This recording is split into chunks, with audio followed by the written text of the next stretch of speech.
South Africa, and in the hills just outside Johannesburg, staff at this plant manufacturing medical radioisotopes are preparing molybdenum. It's to be transported to the United Kingdom.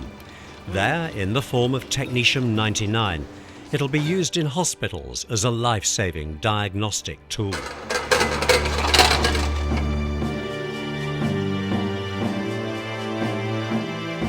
More than 15,000 kilometres away in the northern plains of Canada, the day is drawing to a close.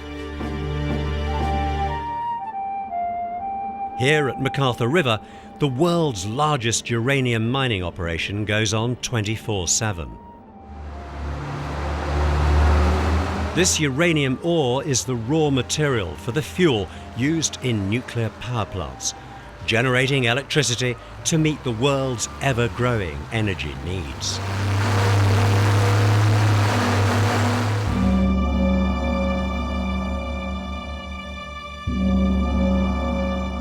"13,000 kilometres west is the island of Singapore. Here it's mid-afternoon. This is the busiest port in the world. From here, a company based in neighbouring Malaysia is shipping radioactive sources to Australia. They'll be used to check the integrity of international oil and gas pipelines. This film tells the story of how these materials are transported worldwide in a manner that is closely regulated by national regulatory bodies with the support of the International Atomic Energy Agency. This ensures that the transport process is three things: safe, secure, and sustainable.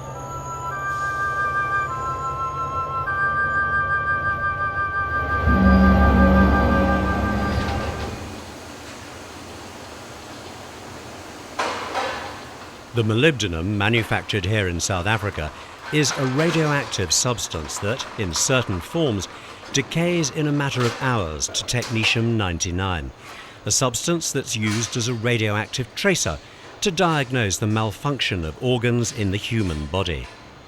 The substance is heavily shielded to prevent the irradiation of operatives, handlers, and the public. Packaging for radioactive material is designed using what is called a graded approach. The greater the hazard presented by the material, the stronger the container. This one's rather like a Russian Matryoshka doll, where, as in this case, one container nestles inside another container, which itself is inside another container. Because of molybdenum's short half-life, there can be no hold-ups, no delays on its journey. The clock is ticking.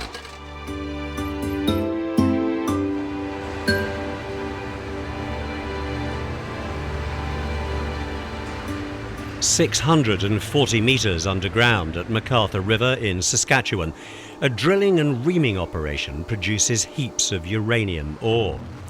These are mixed with water to make a slurry which is then pumped to the surface.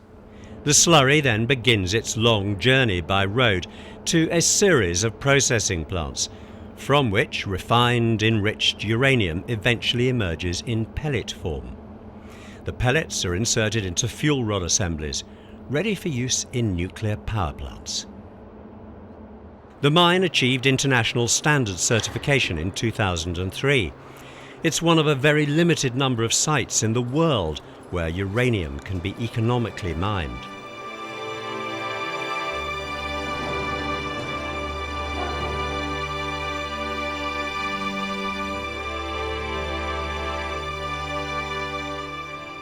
On the outskirts of Malaysia's capital city, Kuala Lumpur, this facility services the company's clients throughout Malaysia, Indonesia, Thailand, Singapore, Korea, and Australia. It provides the radioactive sources used inside pipeline survey pigs to detect flaws and fractures in gas and oil pipelines.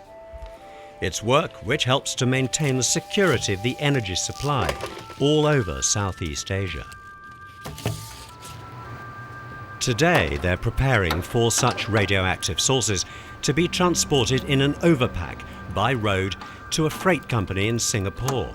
Here they'll be placed in a container ready for loading onto a ship bound for Australia, where the tracer will be put into use.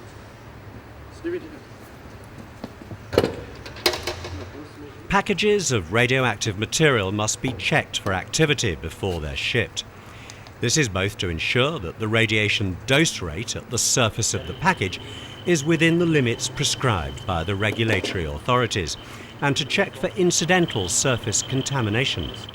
This helps ensure the safety of cargo handlers.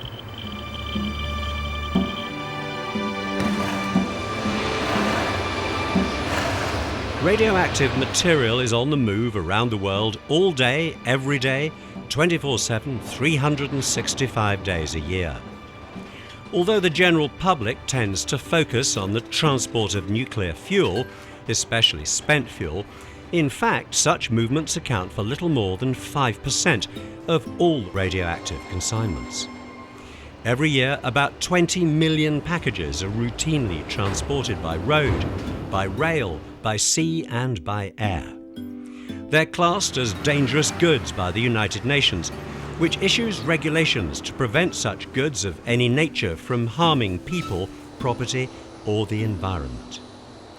No movement of this material is permissible without strict adherence to these regulations. Radioactive material is designated Class 7 dangerous goods by the UN.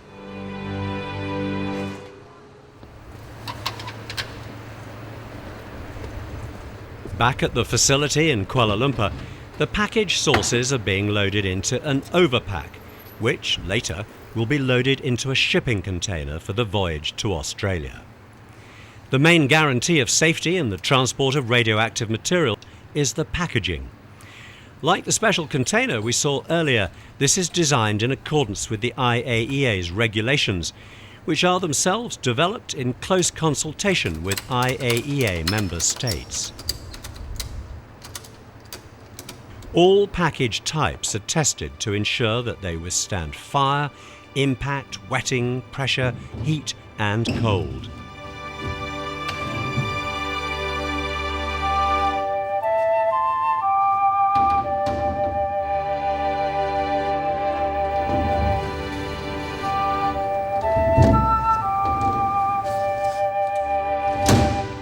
As the degree of hazard from the different sorts of material transported varies considerably, so too does the packaging. The radiation trefoil has to be applied to all packages and marked with a UN number assigned to the material. The type of label gives an indication of the radiation field in the vicinity of the package. This is for the purposes of safety and security.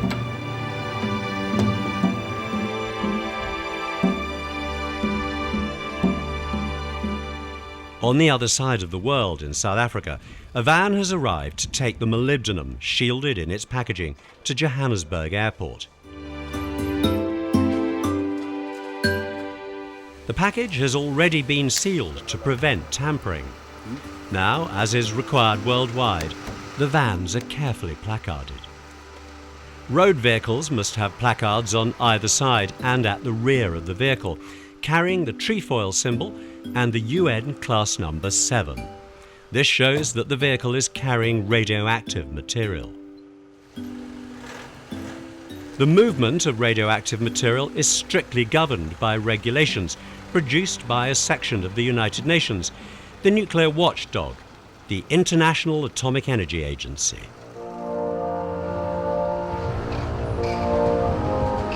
It's based in Vienna. First published in 1961 and being continuously updated, the regulations for the safe transport of radioactive material have been widely adopted by both national regulators in countries all over the world and by modal organizations like the International Maritime Organization and the International Civil Aviation Organization. These requirements are also incorporated into the UN Orange Book, the model regulations for the transport of dangerous goods. Guidance published by the IAEA aids member states with the implementation of the requirements codified in the regulations for the safe transport of radioactive material. Implementation of these requirements ensure that those involved in the transport of such material, the general public along the routes where the goods are transported, and the environment generally are all protected from radiation. They cover all aspects of transport operations, including labelling and documentation, dose rate limits and activity limits for packages, requirements for the establishment of radiation protection programs and the provision of training, and the design and testing of packages. Of course, the safety and security of the movement of radioactive material also depends on people.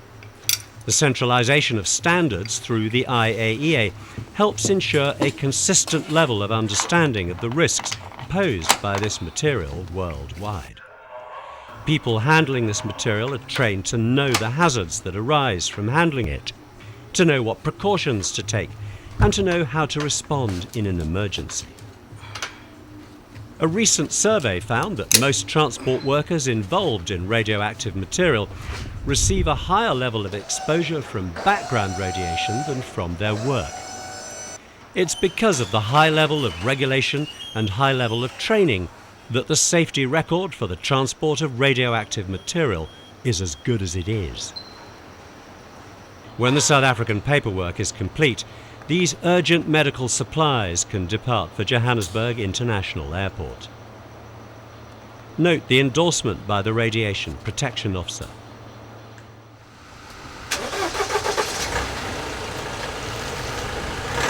Although not required by the regulations, as an extra security precaution, this consignment is accompanied all the way to the airport by an armed escort. The tracking of each and every consignment is meticulous. The consignor, the consignee, the freight handler and transport company all have to ensure that every time a container of radioactive material is transferred from a ship to a train, from a truck to a plane, at any time in any place in the world, the progress on its journey is recorded into the computer tracking system. It means that at no time can the consignment become unaccounted for.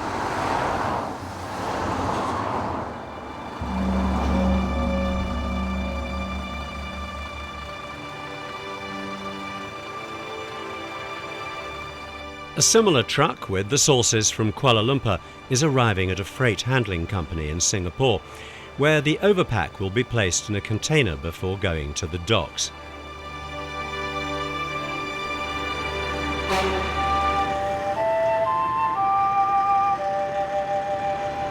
And back in MacArthur River, the uranium ore is also on the road to Key Lake, where it will be milled.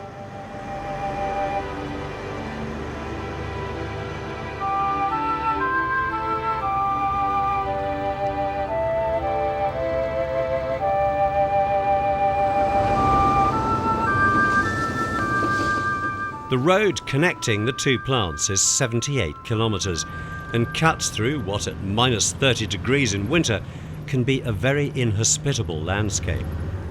It's not unusual for the truck drivers to see bears on their daily journeys. At 1 million Canadian dollars a kilometre, the road complies with the construction standard laid down for a government provincial secondary highway. Incidentally, the dust thrown up, of course, isn't radioactive. A full-time maintenance team ensure the road is kept in first-class condition. At every point in the transport process, the risk to the handlers, the public and the environment is minimised.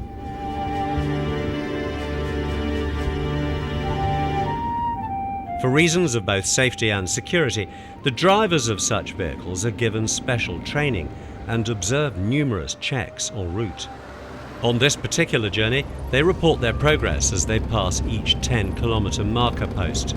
It means that at any one time, all the road users know where all the trucks are. Security, kilometer 40 south, security.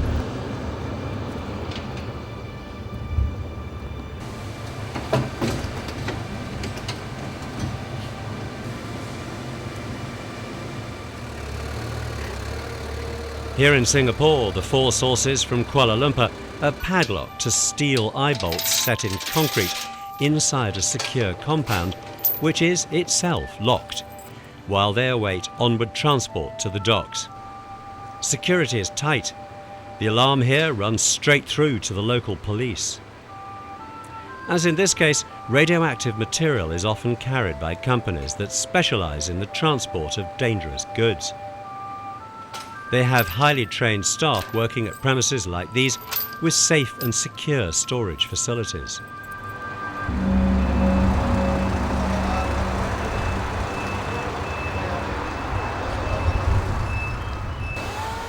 Meanwhile, the radiopharmaceutical package is arriving at Johannesburg International Airport. The cargo handlers are trained in the processing of such packages and are aware that it poses no danger to them, provided they're appropriately handled. Here at the airport, the package is stored in a safe dedicated to radioactive material until it is ready to be loaded onto the aircraft bound for the United Kingdom. Radioactive cargoes are often carried in the holds of passenger aircraft. The International Civil Aviation Organization regulates the transport of these packages.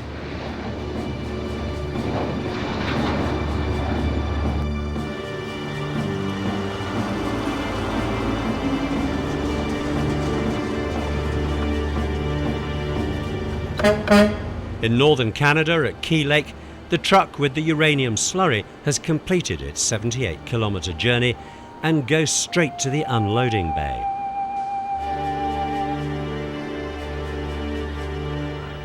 Video cameras guide the pipes, which will pump out the slurry straight onto the ball valves. It means that no humans have to go anywhere near the cargo. Unloading is fully automated.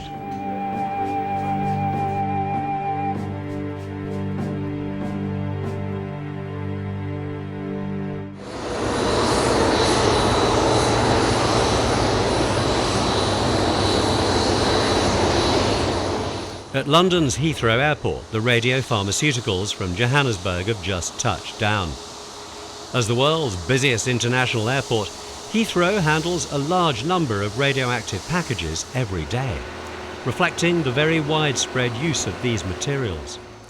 From medicine to agriculture, from research to manufacturing and industry, radioactive material is everywhere.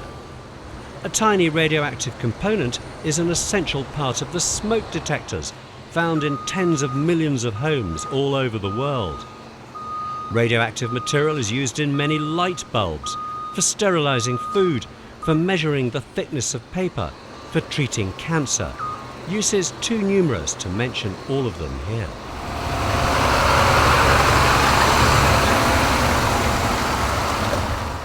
From the aircraft on the apron, the radiopharmaceutical package is taken to a freight warehouse, where it will be held until the truck arrives to take it to the town of Amersham, 30 kilometres northwest of Heathrow Airport.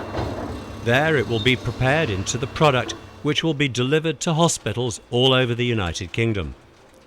In a matter of hours, it has had to cover more than 9,000 kilometres, because the plant outside Johannesburg is one of only a handful in the world that produces this vital diagnostic tool. Now safely under lock and key in a dedicated holding cage, it's only another hour or so to its next destination.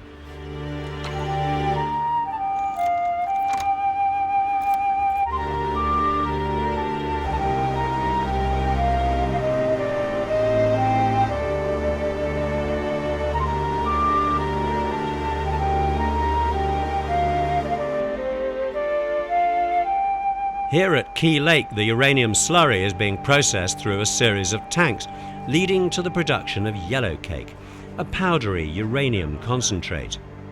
Yellow cake leaves here in drums.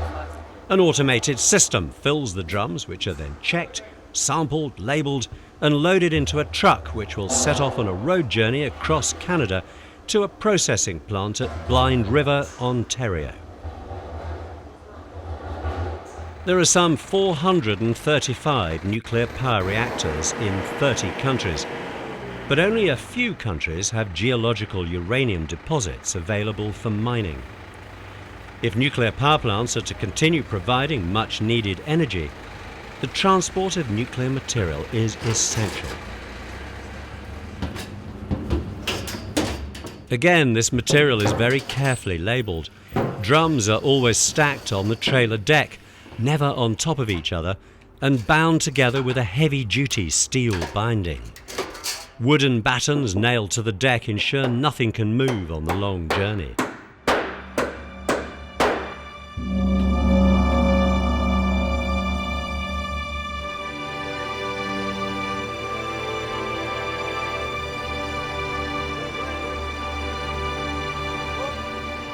Back in Singapore, the industrial tracers are being loaded into a container for onward transport to the port on the southern tip of the island.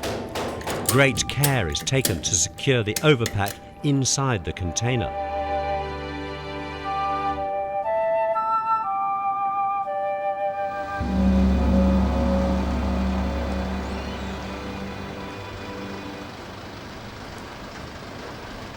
In the United Kingdom, in Amersham, the source, packaged in Johannesburg, arrives from the freight warehouse at Heathrow Airport. Here, too, there's some further processing to produce the product to be sent out to hospitals. Molybdenum, the product sent from Johannesburg, has a half-life of 66 hours, long enough for the journey from South Africa, as long as there aren't any delays. Molybdenum's decay product is technetium-99, with a half-life of only 6 hours.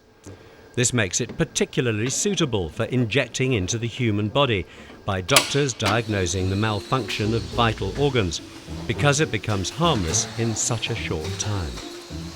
It's technetium-99 which will be dispensed from the generators being packaged here. The plant sends out 1,000 units a week.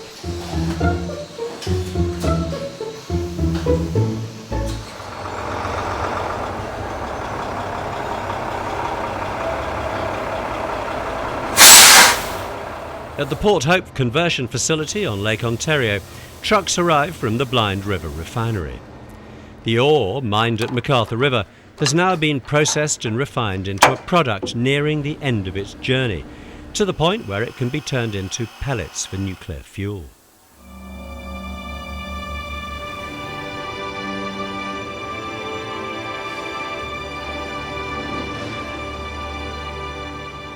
In Singapore port, the container, loaded with the overpack, which is itself loaded with the industrial tracers from Kuala Lumpur, lines up on the quayside ready to embark its cargo onto the ship bound for Australia. Containers with radioactive contents are last to be loaded. Shipping containers are held fast by an automatic locking system, where 4 lugs in each corner of the underside of the container fit into the 4 sockets on the corners of the top side of the container beneath it. As it's lowered into position, springs trigger the 4 lugs into the locked position.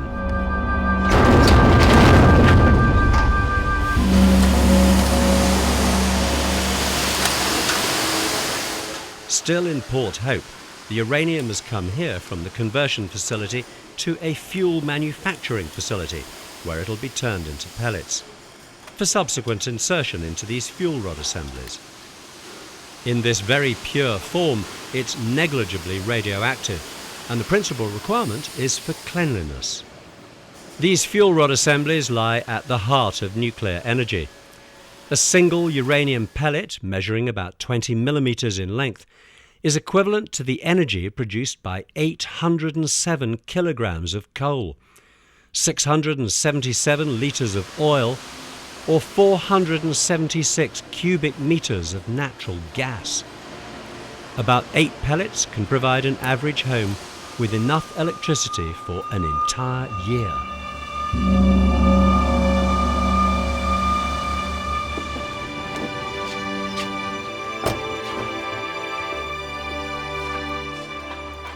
A technetium generator arrives at a hospital in England. A security officer from the hospital accompanies the delivery driver to the Department of Nuclear Medicine, and at the end of a radioactive material accounting procedure which began at the point of manufacture in South Africa, he signs the technetium into the hospital register. In a fully controlled environment, staff can now prepare the technetium for use with a patient.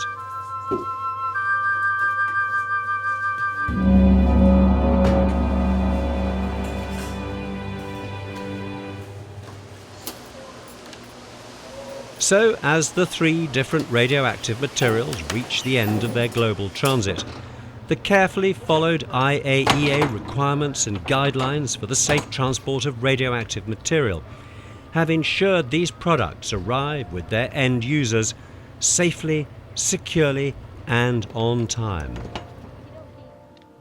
The medical radioisotope, the technetium-99, injected into a patient and photographed on a gamma camera, provides a clear graphic illustration of which part of her heart is functioning correctly and which part isn't.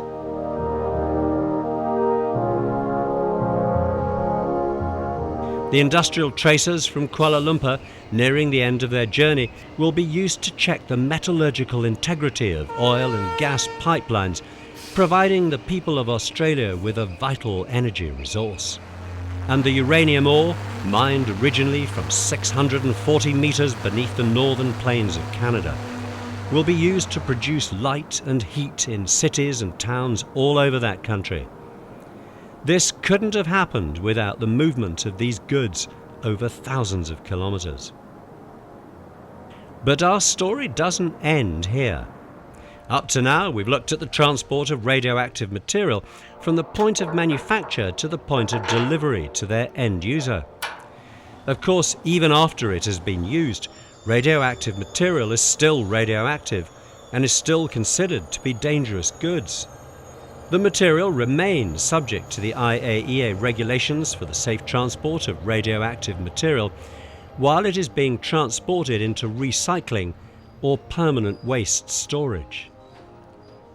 Here in France, spent fuel rod assemblies are being brought by train from a nuclear power plant to a dedicated, secure railway siding where they'll be disembarked onto a truck to be taken by road to a nearby reprocessing plant. The spent fuel is contained in purpose-built protective casks, each weighing up to 100 tons. The casks are kept inside outer casings fitted to the railway wagon. Each wagon is placarded with the radiation trefoil. Inside the dedicated secure yard, the wagons are shunted into a well-lit weatherproof building. Access to the disembarkation area is restricted to trained staff wearing approved protective clothing. The staff may look as if they're wearing baseball caps, but they are in fact regulation hard hats. The outer wagon casings are pulled back to reveal the cask. It's held in place by 4 steel trunnions at each of the 4 corners, locked into cradles mounted on the wagon. As the cradles are unlocked, the crane manoeuvres into position overhead. The trefoil is removed from the wagon as the cask is lifted out.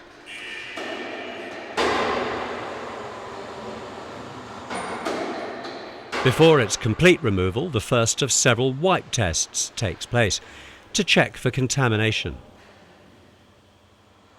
As the test reveals 0 contamination, the cask is lifted away from the wagon and lowered into a holding cradle.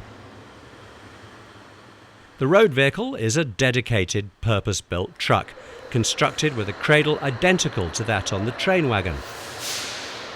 Loading is the reverse of the earlier unloading procedure. The crane lifts the cask from the holding cradle to the cradle on the truck, when a further contamination wipe test is carried out and the trunnions locked into the cradle. If the wipe test proves no evidence of contamination, the truck's outer casing will be drawn over the cask and the truck is ready to depart. During this final stage, the drivers will carry out the paperwork handover, transferring responsibility and accountability from train to truck.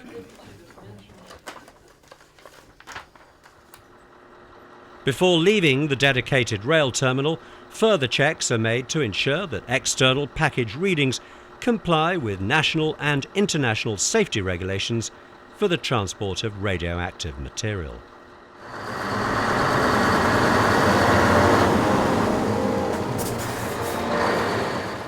Finally, with trefoils now applied, the truck departs for the radioactive waste processing plant.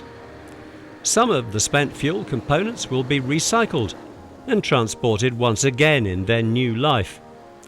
And some will be transported just one last time to a facility for high-level waste disposal.